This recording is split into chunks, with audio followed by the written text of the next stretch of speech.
A lot is indeed happening. Welcome, dear returning listener. And if this is your first time listening, you're most welcome to another episode of Tides of Thought. If you haven't followed me yet, please do follow, and you can also check out my previous episodes. Alrighty, let's start. Scams come in all shapes and sizes, from online phishing schemes to elaborate investment frauds. Regardless of the specifics, the aftermath of being scammed can be emotionally and financially devastating.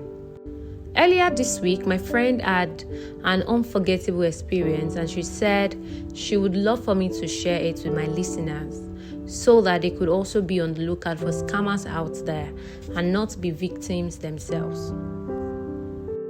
It happened one midweek, so she wanted to get an iPhone 15 to change her old phone, then went online to search for a vendor who sells phone. She called the contact she found on the site, and the man said his shop was in a commercial area where gadgets and phone accessories are sold, and asked if she wanted to get the phone that morning. But she said she had to be at work but would leave for his shop during her break, which was 1 p.m.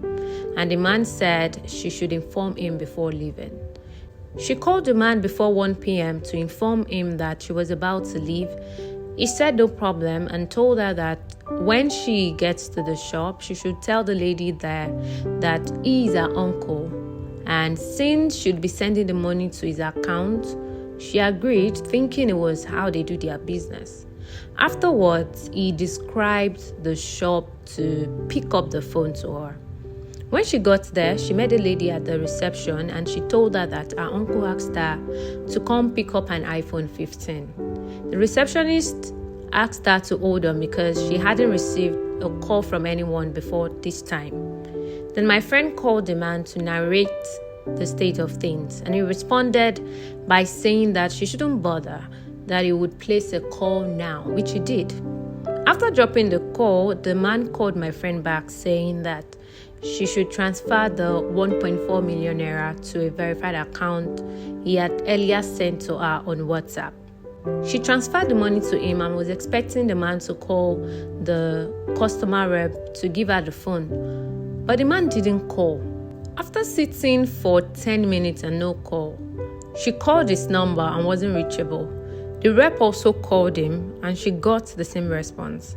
After multiple tries, it dawned on her that she had been scammed, and it was already evening at this point.